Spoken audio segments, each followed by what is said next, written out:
ഡൽഹി സ്ഫോടനത്തിൽ ആഭ്യന്തരമന്ത്രി അമിത്ഷായുടെ അധ്യക്ഷതയിൽ ഉന്നതതല യോഗം ചേർന്നു. ആഭ്യന്തര മന്ത്രാലയത്തിലെയും IB-യിലെയും ഉന്നത ഉദ്യോഗസ്ഥർ യോഗത്തിൽ പങ്കെടുത്തു. വിവരങ്ങളുമായി ഡൽഹിയിൽ നിന്ന് ബൽറാം നെടുങ്ങാടിയാണ് ചേരുന്നത്. Balram, good afternoon. ഈ യോഗത്തിൽ എന്തൊക്കെ കാര്യങ്ങൾ ചർച്ചയായി? വിശദാംശങ്ങൾ.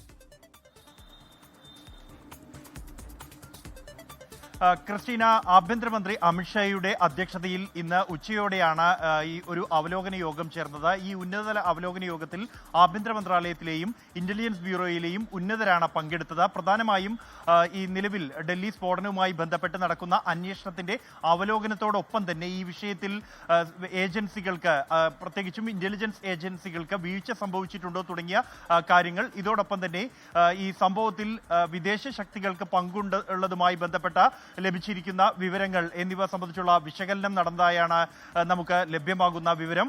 കഴിഞ്ഞ ദിവസം പ്രധാനമന്ത്രിയുടെ അധ്യക്ഷതയിൽ ചേർന്ന സുരക്ഷാ കാര്യങ്ങൾക്കായുള്ള കേന്ദ്രമന്ത്രിസഭാ സമിതി യോഗത്തിന്റെ തുടർച്ചയായാണ് ഈ ഒരു യോഗം ഇന്ന് ചേർന്നിരിക്കുന്നത്. അതേസമയം ഈ ഡൽഹി സ്ഫോടനവുമായി ബന്ധപ്പെട്ട കൂടുതൽ വിവരങ്ങൾ ഏജൻസികൾക്ക് ചോദ്യം ചെയ്യലിലൂടെയും പരിശോധനകളിലൂടെയും ലഭിച്ചിട്ടുണ്ട്.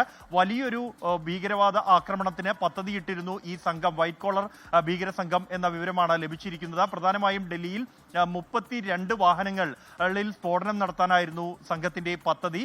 ഡിസംബർ 6-ന് 6 ഇടങ്ങളിലായി, ഡൽഹിയുടെ പല ദിശകളിലായി 6 ഇടങ്ങളിൽ ഒരേ സമയം സ്ഫോടനം നടത്താനായിരുന്നു ഈ സംഘത്തിന്റെ പദ്ധതി എന്നും അതിനായുള്ള സാമഗ്രികൾ, ഈ സ്ഫോടക വസ്തുക്കളും ഒപ്പം തന്നെ വാഹനങ്ങളും ശേഖരിക്കുകയായിരുന്നു എന്നും 30 ലക്ഷത്തോളം രൂപ ഇതിനുവേണ്ടി സമാഹരിച്ചതായുള്ള വിവരവും വിവിധ നിലവിൽ അറസ്റ്റിലുള്ള ആളുകളെ ചോദ്യം ചെയ്തതിൽ നിന്നും അന്വേഷണ സംഘത്തിന് ലഭിച്ചിട്ടുണ്ട്. ക്രിസ്റ്റീന.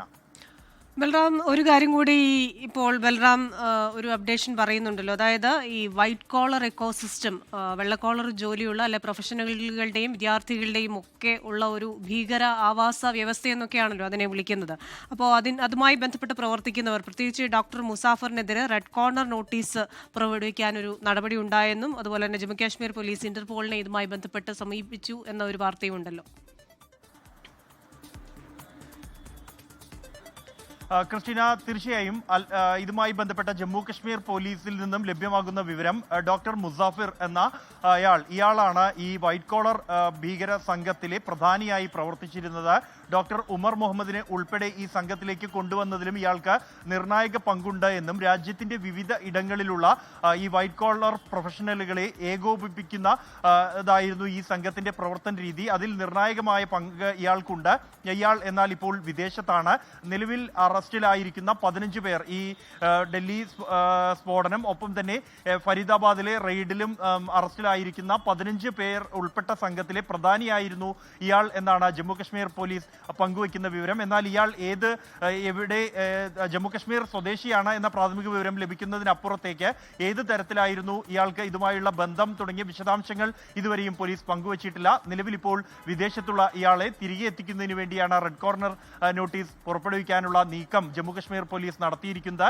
ഇതിനായി CBI വഴി ഇന്റർപോളിനെ ജമ്മുകശ്മീർ പോലീസ് സമീപിച്ചിട്ടുണ്ട്. ഉടൻ തന്നെ റെഡ് കോർണർ നോട്ടീസ് പുറപ്പെടുവിക്കുമെന്ന വിവരമാണ് ലഭിക്കുന്നത്. എന്തായാലും ഈ വൈറ്റ് കോളർ പ്രൊഫഷണലുകളെ യോജിപ്പിച്ചുകൊണ്ട് ഈ രാജ്യവ്യാപകമായി തന്നെ ഇവർക്കൊരു ശൃംഖലയുണ്ടായിരുന്നു എന്നും അതിന് കൃത്യമായ ഫണ്ടിംഗ് ഉൾപ്പെടെ ഉണ്ടായിരുന്നു എന്ന വിവരമാണ് നിലവിൽ ഇപ്പോൾ ഈ 15 പേരെ അറസ്റ്റ് ചെയ്തതിൽ നിന്നും ലഭിച്ചിരിക്കുന്നത്. ഇവരെ വിശദമായി തന്നെ ചോദ്യം ചെയ്തു വരികയാണ്. മറ്റ് മേഖലകളിലേക്ക്, മെഡിക്കൽ കോളേജുകൾ കേന്ദ്രീകരിച്ചുകൊണ്ട് പ്രവർത്തിച്ചിരുന്ന ഈ ശൃംഖലയ്ക്ക് അപ്പുറത്തേക്ക് മറ്റ് വൈറ്റ് കോളർ പ്രൊഫഷണലുകളെ ഉൾപ്പെടുത്തിക്കൊണ്ട് ഇത്തരത്തിൽ ഒരു ശൃംഖല ഉണ്ടായിരുന്നു എന്നതടക്കമുള്ള കാര്യങ്ങൾ ഏജൻസികൾ അന്വേഷിച്ചു വരികയാണ്. ക്രിസ്റ്റീന. ശരി, ബൽറാം നെടുങ്ങാടിയാണ് വിശദാംശങ്ങളുമായി ഡൽഹിയിൽ നിന്ന് ചേർന്നത്. മുൻപ് സാധാരണക്കാരും ജീവിക്കാൻ നിവൃത്തിയില്ലാത്തവരും ഒക്കെ കൂടുതലായി ഭീകര സംഘടനകളിലേക്ക് ആകർഷിക്കപ്പെടുന്ന ഒരു ഘട്ടമുണ്ടായിരുന്നു. എന്നാൽ ഇപ്പോൾ പ്രൊഫഷണലുകളും ഡോക്ടേഴ്സും വിദ്യാർത്ഥികളും അടക്കമുള്ളവരും അതിലേക്ക് വരുന്നു. അതിനെയാണ് ഒരു വൈറ്റ് കോളർ ഭീകര നെറ്റ്വർക്ക് എന്ന് വിളിക്കപ്പെടുന്നത്. അതുമായി ബന്ധപ്പെട്ട വിശദാംശങ്ങൾ നൽകുകയായിരുന്നു ബൽറാം നെടുങ്ങാടി. ലോകത്തെവിടെയായാലും ഏത് സമയത്തും 24 വാർത്തകളും ഓഗ്മെന്റഡ് റിയാലിറ്റി പാക്കേജുകളും എക്സ്പ്ലെയിനറുകളും വിശദമായി കാണാൻ ഞങ്ങളുടെ YouTube ചാനൽ നിങ്ങൾക്ക് സബ്സ്ക്രൈബ് ചെയ്യാം.